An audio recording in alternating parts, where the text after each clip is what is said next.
Bonjour et bienvenue à Brancher, l'émission où on est branché sur la vie des gens d'ici, sur l'actualité du territoire de la MRC de la Jacques-Cartier, sur les nouveautés techno et où vous pourrez rester à l'affût des nouveautés télé. Dans cette émission, on vous parle entre autres de l'utilité et des différentes options possibles pour les contrôles parentaux. On vous présente la programmation de la semaine de relâche pour les MDJ de Lac-Beauport et de Sainte-Brigitte de Laval et on vous propose le top 10 des applications éducatives. Bonne émission!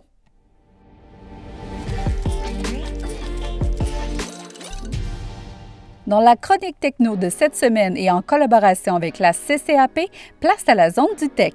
Les contrôles parentaux, un jeu d'enfant. Depuis 2 décennies, la présence d'Internet dans nos vies et celle de nos jeunes croît à une vitesse fulgurante. Les ados ont leur premier cellulaire de plus en plus tôt et l'accès à une mer d'informations est à leur disposition en quelques clics. Pas de panique, garder le contrôle des appareils de la maison, c'est tout à fait possible en utilisant les beaux outils. Qu'est-ce qu'un système de contrôle parental? Un contrôle parental est un outil ou une application qui permet d'établir des règles sur le cellulaire, la tablette, la console de jeu ou l'ordinateur que votre jeune utilise. La configuration de celui-ci vous demandera un petit effort, mais une fois installé, son application sera facile, comme tout et surtout très utile. Quelles sont les principales fonctions? Les options peuvent varier selon le système que vous choisirez d'utiliser. Cependant, les fonctions principales sont plutôt semblables d'une application à l'autre. Vous serez en mesure de fixer des limites de temps, d'établir des horaires, de bloquer certains sites au contenu indésirable, d'accéder à des statistiques d'utilisation par exemple. Peu importe son âge, il est bénéfique d'établir certaines limites à votre enfant concernant son utilisation du web et des médias sociaux. Celles-ci sont à votre discrétion. Comment l'installer et sur quel appareil? Voici quelques options. Vous pourrez utiliser les fonctions prévues à cet effet directement dans les paramètres du cellulaire de votre enfant. Sur iOS, rendez-vous dans les réglages et cliquez sur l'onglet « Temps d'écran ». Une fois activé, toutes les options apparaîtront. Sur Android, rendez-vous aussi dans les paramètres et dans le menu « Bien-être numérique », retrouvez l'onglet « Contrôles parentaux ». Votre fournisseur Internet peut lui aussi vous offrir une option de gestion provenant directement du réseau Wi-Fi, en d'autres mots, de votre routeur. Ainsi, en utilisant une application reliée à votre routeur, il vous sera possible de couper la connexion Internet manuellement ou de programmer un blocage à partir de 22 h les soirs de semaine par exemple. Renseignez-vous auprès de votre compagnie de service. La dernière option qui vous est possible de faire est de télécharger une application tierce de contrôle parental.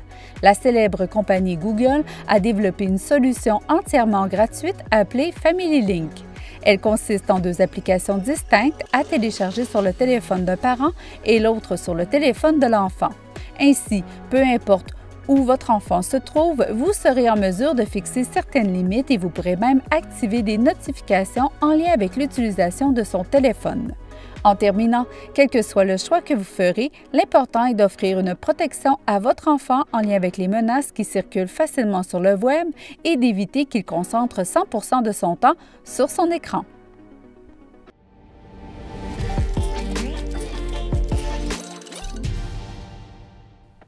Nous débutons le segment branché sur la MRC de la Jacques-Cartier en vous parlant des appels de projets en culture et patrimoine. L'hiver est aussi synonyme de période de dépôt de candidature et d'appel de projet. Dépêchez-vous, vous avez jusqu'au 1er mars prochain pour vous inscrire au prix du patrimoine. C'est quoi les prix du patrimoine? Ce sont des prix qui sont remis aux 2 ans à des individus, des villes ou des organismes qui mettent en valeur le patrimoine de manière respectueuse et inventive. 4 catégories sont disponibles, soit conservation et préservation, interprétation et diffusion, porteur de tradition et préservation et mise en valeur du paysage. Informez-vous et déposez votre candidature au prixdupatrimoine.ca. Autre appel de projet, cette fois-ci pour les artistes, écrivains et organismes artistiques professionnels. Vous avez jusqu'au 3 mars prochain pour déposer votre candidature au Conseil des arts et des lettres du Québec et peut-être voir votre projet de création être soutenu. Ne manquez pas votre chance. Informez-vous au mrc.jacques-cartier.com. Pour les entrepreneurs, vous êtes invités à déposer votre candidature à la 24e édition du défi Ose entreprendre avant le 15 mars prochain. Des bourses pouvant aller jusqu'à 10 000 $ seront remises aux gagnants des différentes catégories. Mentionnons que le défi Ose entreprendre s'adresse autant aux jeunes entrepreneurs du primaire qu'aux entrepreneurs au cheminement inspirant. Tous les détails au www.oseentreprendre.québec. La MRC de la Jacques-Cartier a annoncé avoir octroyé une aide financière de 1,1 million de dollars pour la réalisation de 7 projets dans la région. Mentionnons que depuis le lancement de cette aide financière, le Fonds de la région de la capitale nationale en 2018-2019, ce sont près de 3,6 millions de dollars qui ont été annoncés par la MRC de la Jacques-Cartier et le gouvernement du Québec pour la réalisation de 27 projets sur le territoire. Parmi les projets annoncés, mentionnons particulièrement celui du Nordic Spa Stoneham qui a reçu la somme de 240 000 $ pour la construction de mini-chalets, ainsi que celui de la municipalité de Stoneham et Tewksbury qui s'est vu octroyer la somme de 150 000 $ pour la construction d'un espace récréatif et communautaire à la patinoire du Parc des Fondateurs, dont les citoyens peuvent d'ailleurs déjà profiter. Du côté de Lac-Beauport, le Centre national d'entraînement de ski acrobatique Yves-Laroche pourra compter sur un montant de 300 000 $ pour reconstruire ses rampes d'eau, alors que le domaine du Dain bénéficie d'une aide de 120 000 $ pour réaliser son plan de développement récréo-touristique. Des montants ont aussi été annoncés pour des projets de mini-maisons écologiques au centre de l'Être, pour la construction du bâtiment commercial de distribution Scooter Tuning à Shannon, ainsi que pour la réalisation d'un plan de développement au centre équestre Shannon. Selon M. Sébastien Couture, préfet de la MRC de la Jacques-Cartier et maire de Stoneham et Tewksbury, les sommes octroyées ont permis de bonifier encore davantage les milieux de vie et l'offre touristique de la région.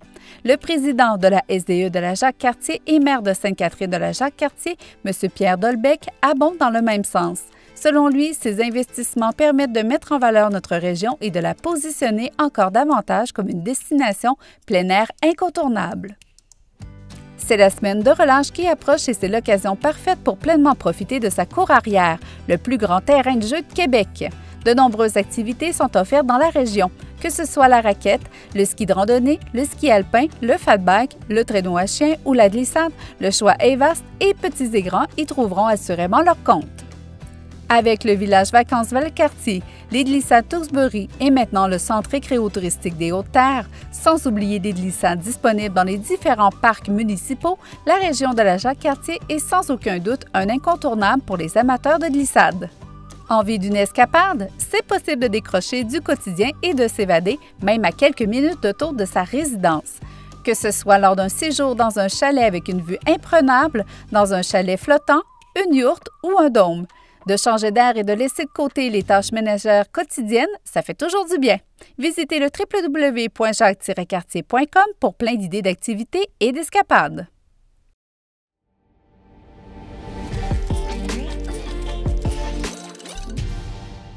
Nous débutons ce segment Actualité CCAP en vous parlant du grand retour du CF Montréal à TVA Sport. Amateurs de soccer, l'attente est maintenant terminée. Suivez toute la saison du CF Montréal qui débute le 27 février sur la chaîne TVA Sport, diffuseur exclusif francophone de la MLS. Rendez-vous au 623 de votre terminal numérique ou sur votre application TVA Sport pour écouter la chaîne en direct sur vos appareils mobiles. Ou que la CCAP offre une connexion Internet publique à plusieurs endroits extérieurs sur son territoire. Que ce soit au Sentier de l'Empire 47, au nouveau centre récréo-touristique des Hautes-Terres à Sainte-Brigitte-de-Laval, la connexion est gratuite et ouverte à tous. Vous connecter sur ce réseau vous permettra d'économiser vos données mobiles. Profitez-en!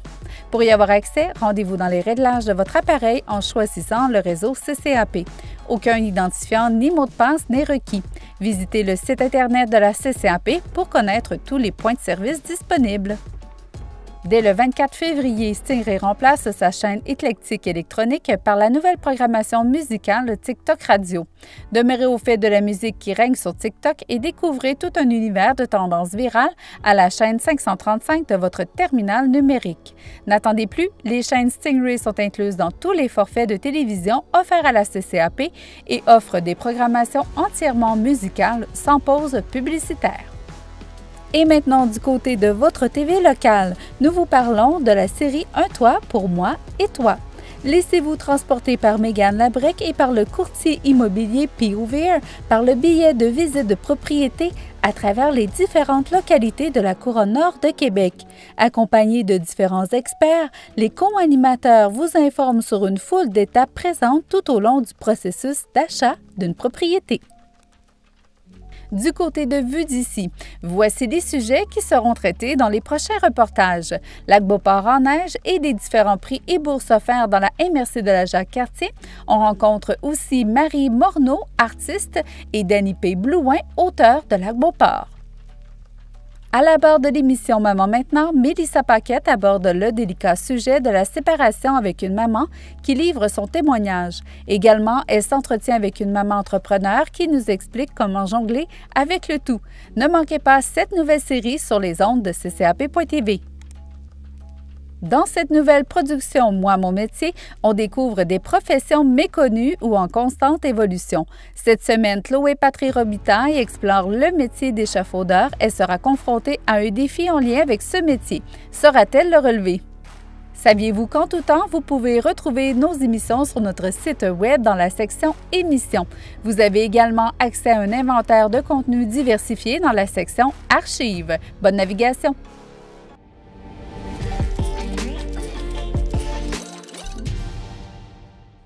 Bienvenue dans votre segment Vie d'ici. Pour débuter, on vous parle du défi ski Le Camp à Stoneham et Tewksbury. Le défi Ski Le Camp est de retour pour une 14e édition à la station touristique Stoneham. L'Association pour les enfants atteints de cancer et leurs familles annonce le retour du grand défi, co-présenté par Fenplace et Desjardins.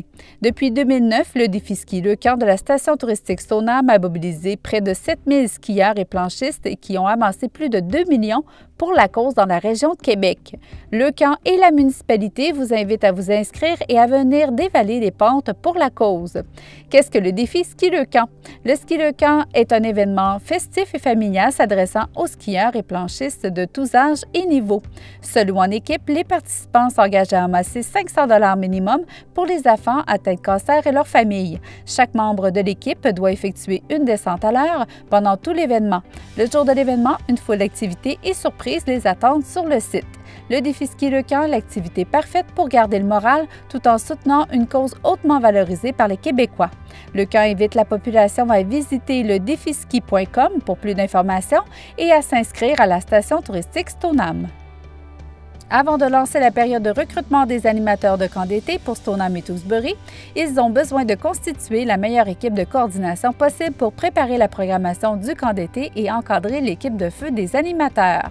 Ils recherchent donc un coordonnateur ainsi que ses 2 adjoints. Envoyez votre candidature d'ici le 26 mars. Après une pause forcée de 2 ans, nous sommes heureux d'annoncer le retour de l'événement Les 24 heures du lac Archibald en présentiel les 23 et 24 juillet prochains. Encore cette année, vous pourrez vous inscrire en équipe afin de vous épauler pendant votre défi. Les coûts cette année seront de 150 $ pour les cyclistes et 45 $ pour les marcheurs ou coureurs. L'événement servira de levée de fonds pour des organismes de la région.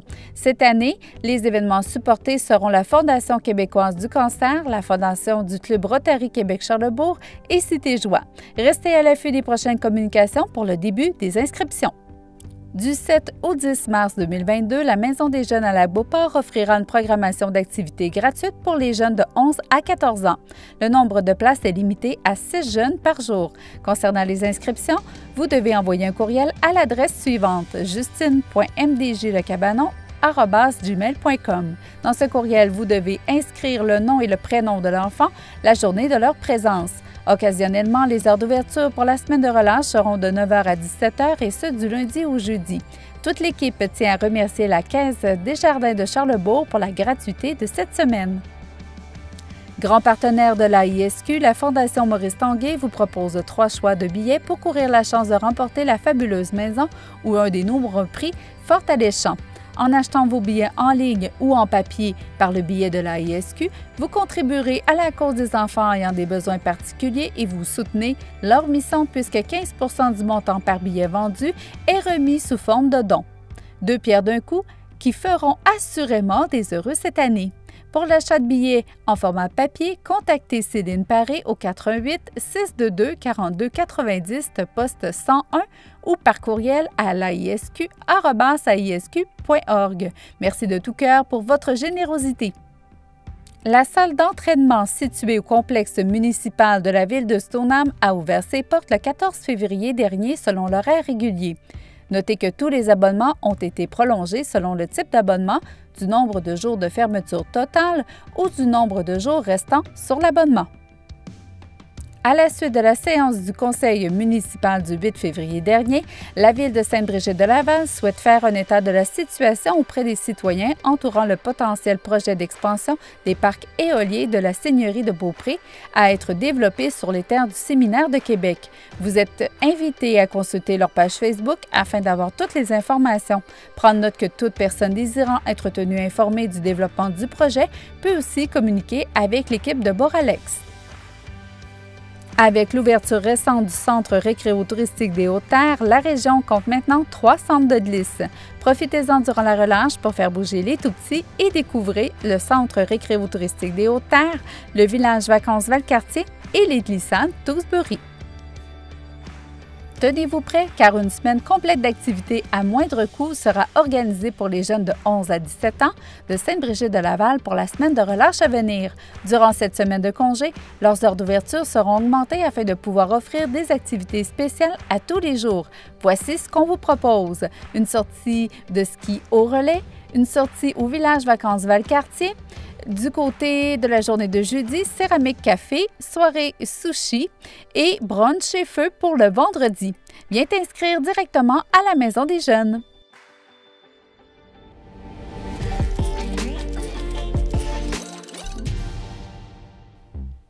Aujourd'hui, on vous propose le top 10 des applications éducatives selon le App Store d'Apple.